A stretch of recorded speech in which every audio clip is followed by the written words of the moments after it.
everyone, welcome back to my channel. Today I am doing another speed build. This one is on a traditional Victorian build and it's built on a 40 by 30 lot, which I did start originally in Willow Creek but moved it over to Windenburg, and it's a 4-bed 3-bathroom build and it comes in at just less than 253,000 simoleons.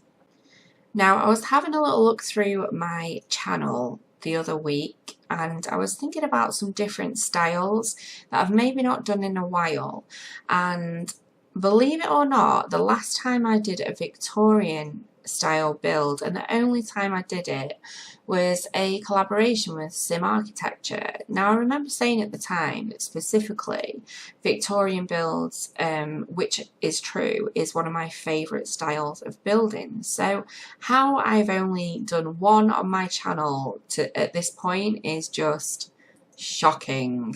It's actually one of my favourite styles and I do really love Victorian homes. Where I grew up we used to have these like huge Victorian old buildings and they weren't particularly pretty to look at, but I always remember walking past them as a kid and them always being like really huge and massive, and there's just something about them that has quite a lot of character and it's kind of like, I don't really know what the right word is, but I've always sort of like really liked them. But then if I was faced with the prospect of actually moving into one, I think I'd be scared to death.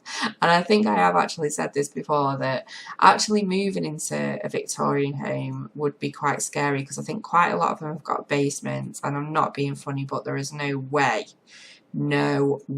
you will get me moving in a house with a basement. I'm sorry, I'm just far too scared for that kind of stuff. I've watched too many horror movies.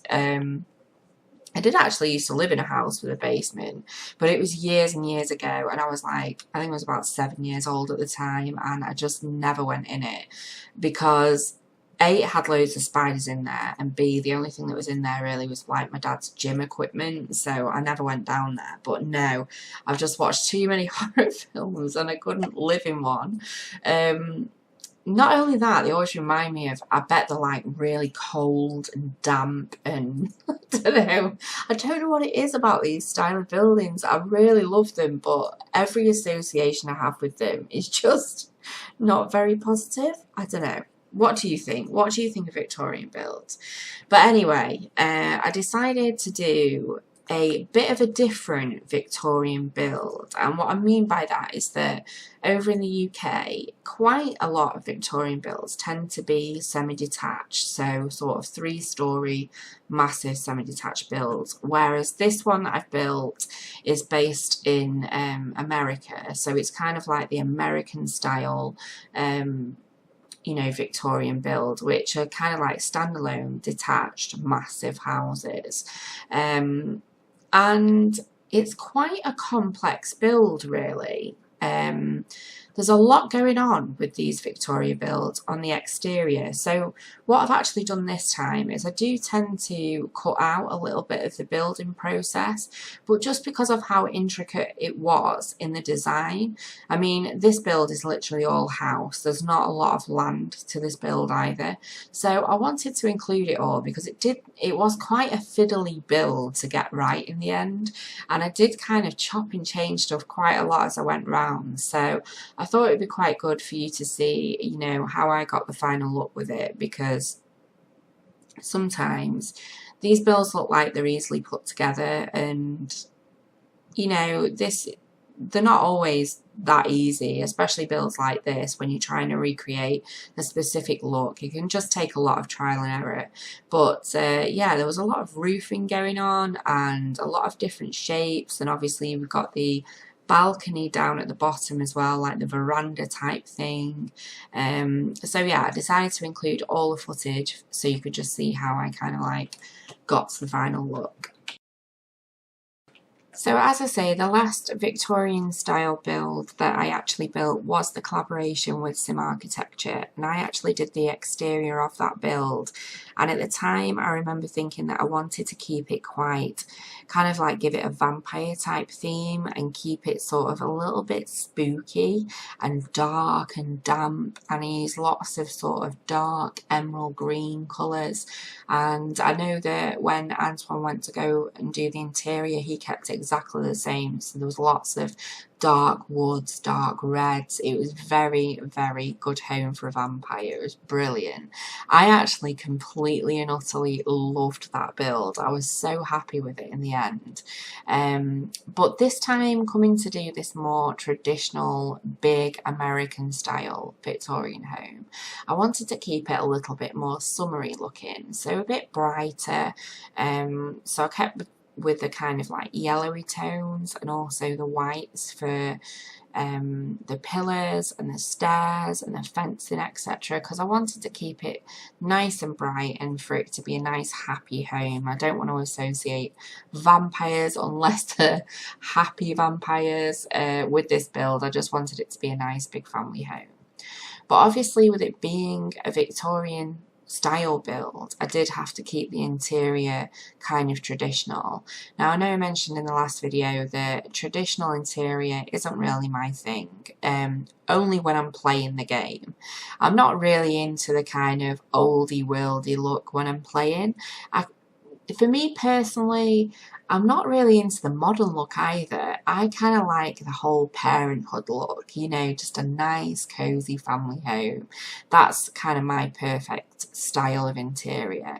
But obviously recreating speed builds, for me it's about recreating a style, and whether that style is my personal preference or not, that's part of the challenge for me, is to recreate a look which is fitting to the build.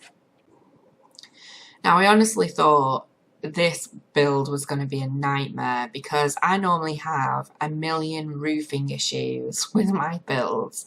I normally just concentrate completely on the outside, and when I come to look at the inside, it's normally like hell. Because there's like roofs cut in left, right and centre, and I end up having to chop and change it. But I thought, I'm not even going to look on the inside. I am building this build how I goddamn want this build to look. And if there's roofs cutting in, well, we're just going to have to make it a one-floorer because I want to make it like this and I'm not changing it. So that's what I did. And actually when I came to lower all the walls down just to check the inside, yeah, hallelujah, for the first time ever, none of the roofs were cutting in, so I was really happy about that. I think that's because they're quite low, they're not very high pitched, so yeah, that worked out in my favour, definitely. Now with the landscaping on this build, I really kept it simple. I didn't go all out. I think when I had a look at the Victorian builds, landscaping wise was just lots of greenery, a few bushes, a few trees. There was nothing really spectacular. There's nothing completely manicured. Nothing's over the top. It's just simple really. So I thought, well, that's exactly how I'm going to keep it. Normally I do go a little bit mad and you know, go a bit crazy with the old landscaping, but I thought, no, there's not actually a lot of room to play with, to be honest. And like I say, it's all about the build, all about the house and less about the landscaping with this one. But nevertheless, I still tried to make it a little bit pretty and a little bit nice and looked after. And there's still room, there's not a large amount of room on the outside, but there's still enough room to be able to enjoy some outdoor activities and painting, and basically there's still plenty of room for your Sims to enjoy the outdoor area. And I think where this lot's situated as well, there's quite a lot to do within the environment. I noticed like some, do you know what, I don't think I've ever actually played in Windenburg. Like obviously I've built in Windenburg and I've been all over it, I've visited the area, I built some really good community lots back when I used to play the game before I did YouTube as much, and yeah, I built some really good community lots, so I used to spend time with my Sims in Windenburg, but I've never actually lived up here. And I think I was watching Coffee's stream, one of her Let's Plays. I think it was her 100th baby the other day, and she was over in Windenburg, and I thought, wow, it's really beautiful. I'd quite like to play up there. So yeah, the area in this particular plot that this house is on has these like trees at the side of it and a little painting area, and I thought that was really sweet. So I think the house is in a really good spot for Sims to enjoy lots of sort of outdoor activities. Now we are moving on to the interior here, and I decided to start with a kitchen for a change. Now I kind of knew that I wasn't going to really like this interior, to be honest. I always try to kind of be a little bit unbiased, but you can't help it. Everybody's got, you know, a favourite style that they prefer, and for me at this point I'm just literally trying to create a traditional environment. So it wasn't my best kitchen. I quite like the style of it. I just don't, well, the shape of it, should I say. I just don't really like the cabinets and stuff. But the thing is I think you have to change it. You know, when you're building these houses, you've got to try different things. You can't just use the same cabinets, because otherwise it'd be really boring to watch. So yeah, I'm going full on. I will build a traditional interior. I won't make this interior modern. I'm going to keep it traditional. That's my thought process at this point.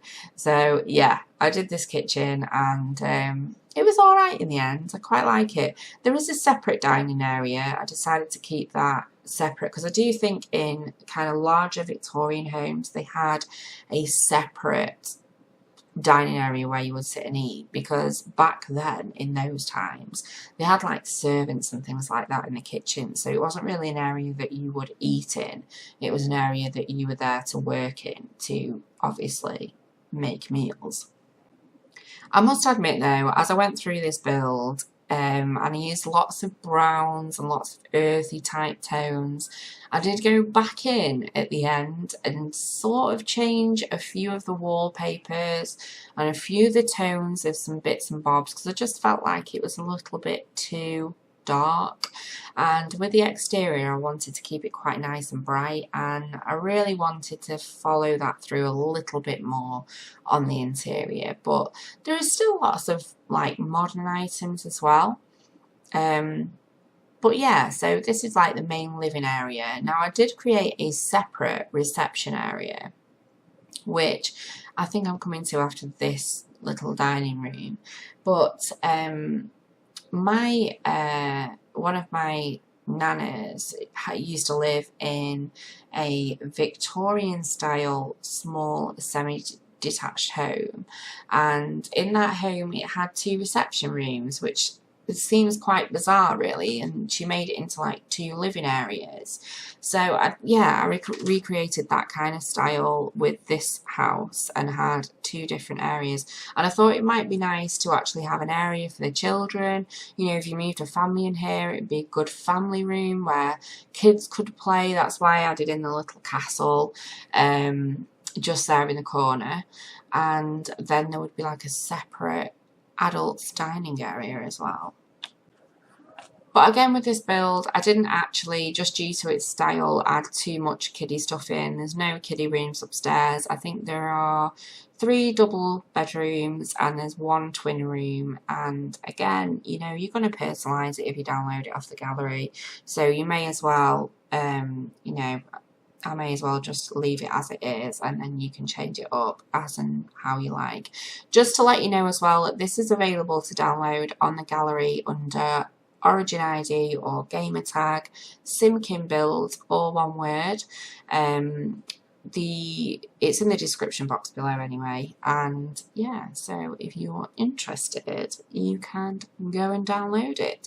I'm only saying that because I'm pretty rubbish sometimes. I forget to upload them, and then someone will say, hello, this isn't on the gallery, and I'll be like, oh crap, sorry about that, I totally forgot.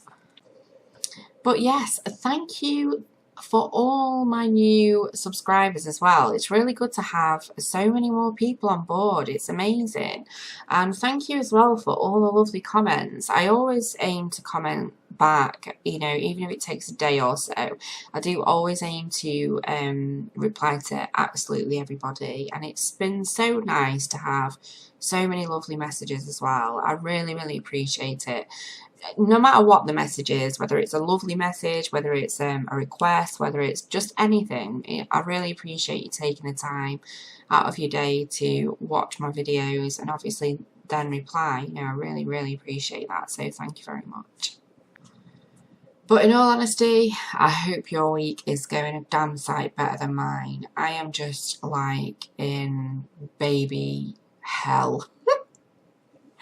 My daughter at the minute, she's about to hit 8 months old, and she's late to the game with teething. Now she's got one through at the bottom, but she hasn't got the other one through, and I think it's on its way through now, and she has just been like, oh, so hard to deal with. And the thing is, you do forget, as your kids get older, you forget what it's like to have a baby. And oh gosh, I have been so tired the last couple of days. I think I waited all day because she does have kind of like a set nap time, and it's great because that's when I knuckle down and get a lot of building done. But the last couple of days she's been all over the place, and I think I waited all day to sit down and do some building.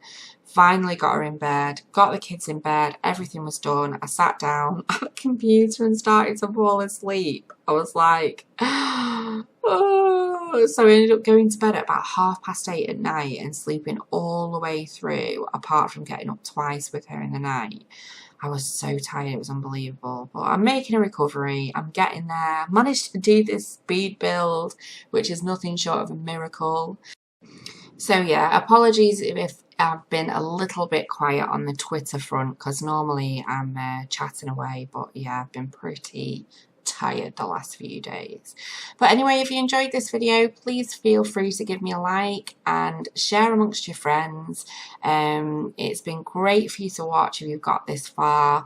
Thank you very, very much. And I'll look forward to seeing you next time. Take care of yourselves. Bye.